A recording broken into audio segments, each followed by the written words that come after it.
So we were looking at moment of inertia, so we'll keep going with that. So what we've got here is moment of inertia is a property of a shape.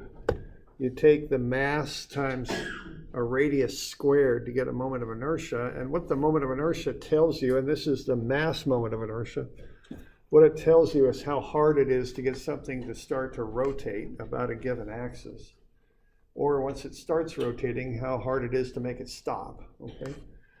And this is a characteristic, and we might want to find angular accelerations, which is kind of the idea of rotation. A lot of our machines, we don't want them to have real rapid changes in angular speed, because that can cause problems in how they operate, and it can cause vibrations, and it can do all sorts of things. So, you know, if we have a flywheel or something, we want to have a high moment of inertia. And we went through a few ways of calculating this. We did the calculus method using that r squared dm approach. But then we also started looking at the tables that we have. I've just got a few of these on the back of the formula sheet. You know, and if you get into a textbook, and I'm sure online, there's lots of information available on these for finding the moments of inertia of a shape. Normally, these tables will tell you what it is about its own centroid. The important thing when you're doing that is be sure that the axis that you're using in your particular thing you're working through matches the axis on the table. Okay? And I think of that axis as the axis the object will be rotating about, is how I think about that. So for instance, this disk here, if I want to find IZ, I'm going to use the IGZ from the formula sheet. But notice that they're not always completely in line. You know, like this one, that's a perfect match. I mean, this one acts up and down on the page, as does this axis, and they match, but they're not always that way. The way I want to think about it is I'm taking a moment of inertia here about an axis normal to the flat circular plane that matches this axis. Okay, I mean, you could orient that disk differently, as I did here. You would still use the z-axis to find the moment of inertia of that disk. Okay, even though here the axis is kind of coming out of the page, and here it's coming vertical. I mean, it's the fact, you know, it's not which direction they point on your paper. It's how they're oriented in a real sense, okay? So in both cases, the axes are normal to the circular surface. That's why we're using IGZ for this example here, okay? Now we have a transfer axis theorem. Quite often when we're finding moment of inertia, we don't find it about a centroidal axis for a shape. So in that case, we can look at the offset distance between two parallel axes and add this md squared term to get a moment of inertia of that shape about some axis other than a centroidal axis. Okay. All right. So, and then we did this little thing here where we looked at the moment of inertia of that disk about this axis up here. And we started with the moment of inertia of the disk about its own centroid, which was 1/2 mr squared, and then we added in the md squared term. So m is the mass of the disk, d is the distance between the two axes, the centroidal axis and then the axis at the top. Okay. So why don't we apply that to a little bit more complicated of a situation here. Let's have a look at this one here. So we've got this little assembly. Let's find the moment of inertia of it about a point on the left-hand side, which we'll call point A.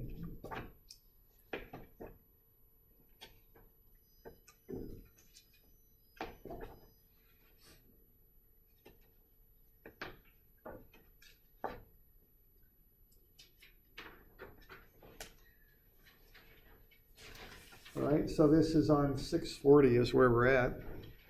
Now we did some of these calculations. We found the center of gravity of this shape. So we've already done a lot of this stuff, but here it is again. So we did this already.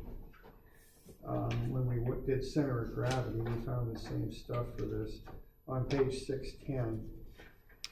So what I've got there is finding the volume and then multiplying that by the density to get the mass of each piece. So the mass of the rod is 4 kilograms. The mass of the solid plate, and so it's a rectangular solid plate, would be 1.478 kilograms. And then the mass of the cutout circle there that is taken from the plate is negative 0.278 kilograms.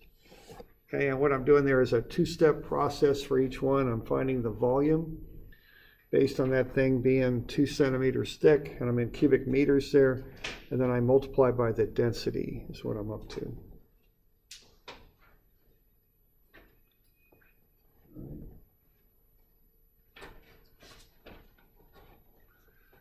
Now, once I've got that information there, I've also got this information of measuring distances from A to the centroids of those different shapes, from A on the left to the centroid of the rod is half the 0.8 length, so that's 0.4 meters. And then from A to the centroid of the plate and the cutout circle is 0.8 plus 0.1 more, otherwise known as 0.9. Okay. So that's kind of the background information that I want. I need the masses, of course, to find the mass moment of inertia, and then also I need the mass and the distance to find the transfer axis theorem piece. I've also pasted down some of these standard shapes we're going to use from the back of the formula sheet.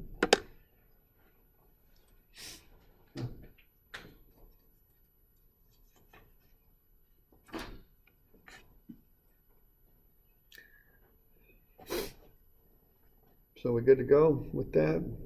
Okay. And like I say, we did all this on 610 already, so it's the same stuff.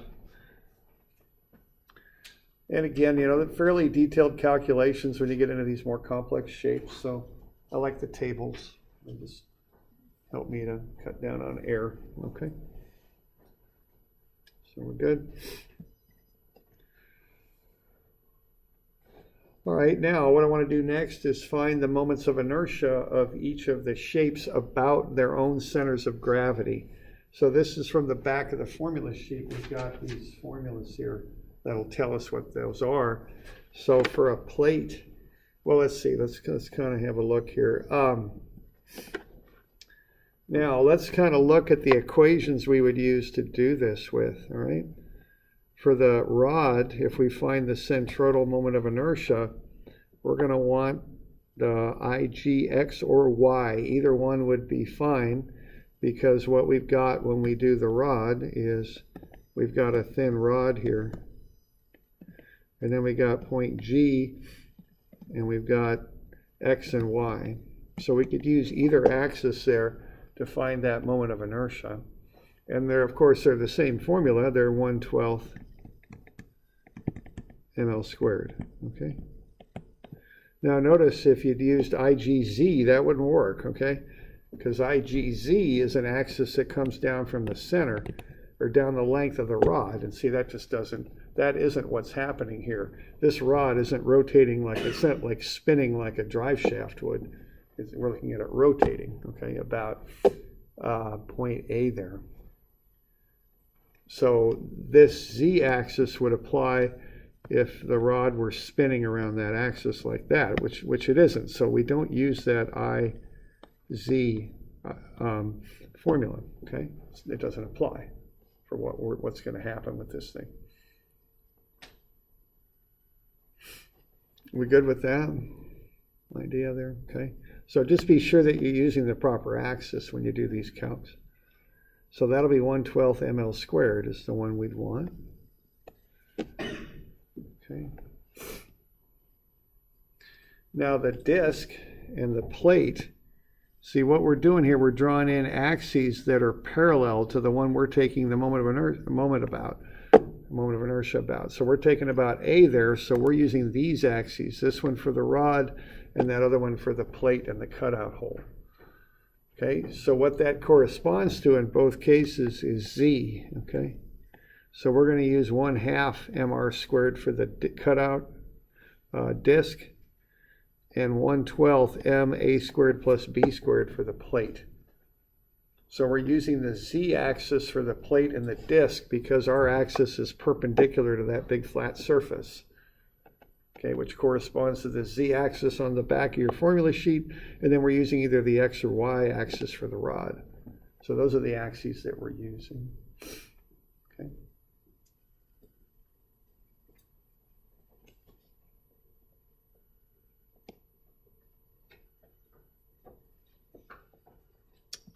All right, and it's just a matter of kind of putting everything together here. So I just kind of run the numbers there. So for the rod, it's 1/12 times 4 kilograms times the length of 0.8 meters squared. So that comes out to be 0.2133 kilogram meters squared.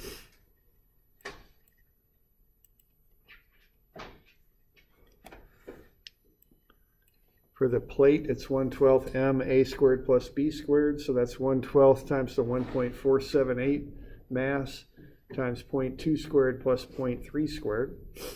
And that's 0.016. For the cutout there, it's 1/2 mr squared, 1/2.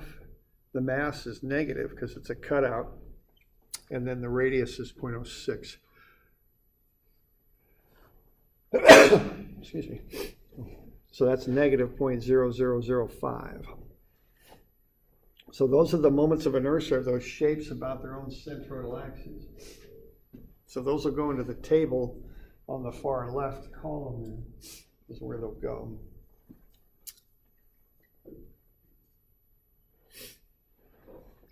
So that gets you the moments of inertia about these purple axes here, this one right here for the rod and this one for the plate and the cutout.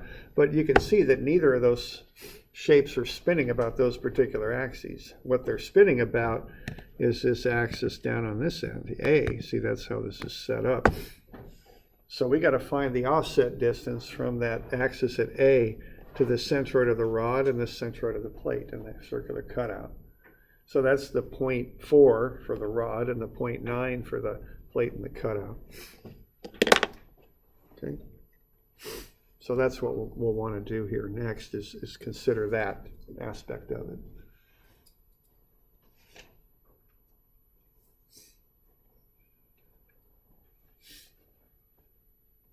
So we got questions on that so far? We're doing all right with that business? We're good?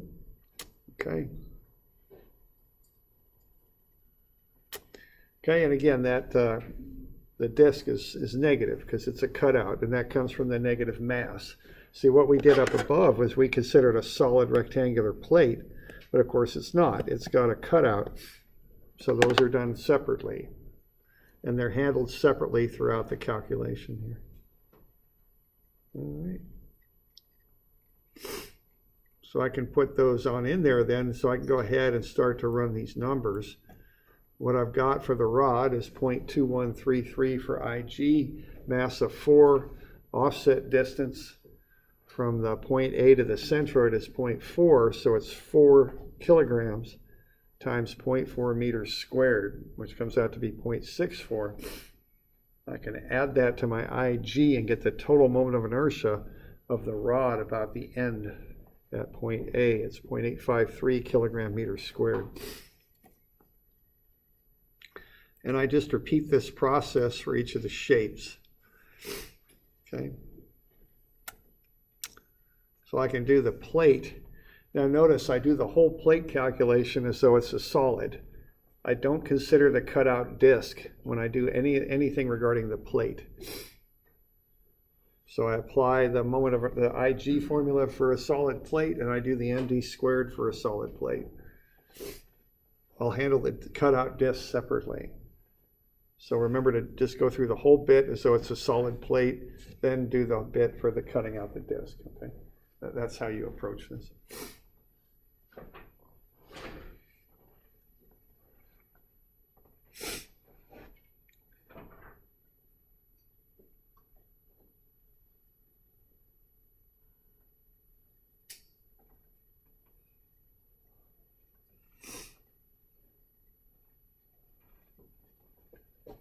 All right, and then I can do that cutout, and the cutout's going to be all negative, see? So I've already done the IG for the cutout.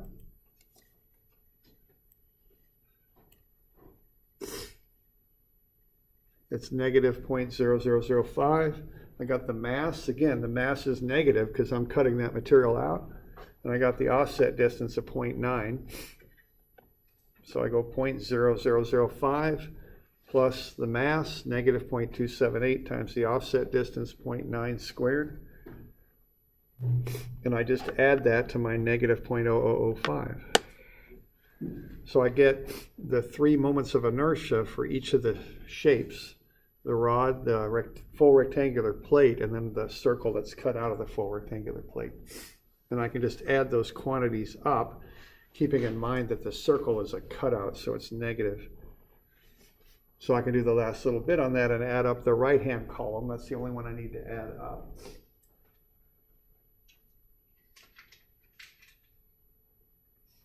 And that'll get me the total moment of inertia of that assembly there.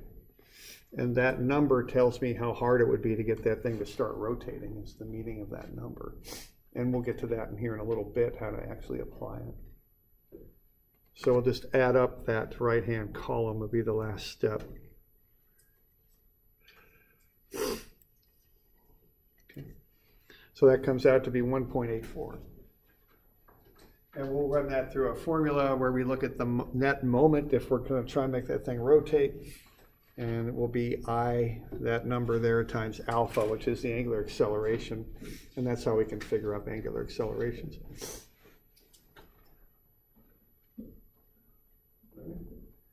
So that's the moment of inertia process. And that's something we'll use here throughout the rest of the class. Let's see here.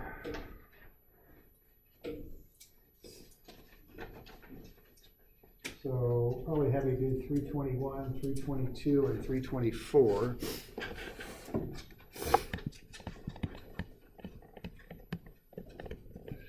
And that'll be due Monday, which won't be Monday because we have Monday off, don't we?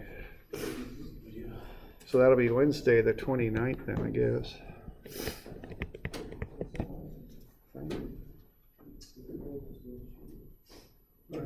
So why don't we take a break here? We'll start up just a little bit after 4, and then we'll get into the next little bit here.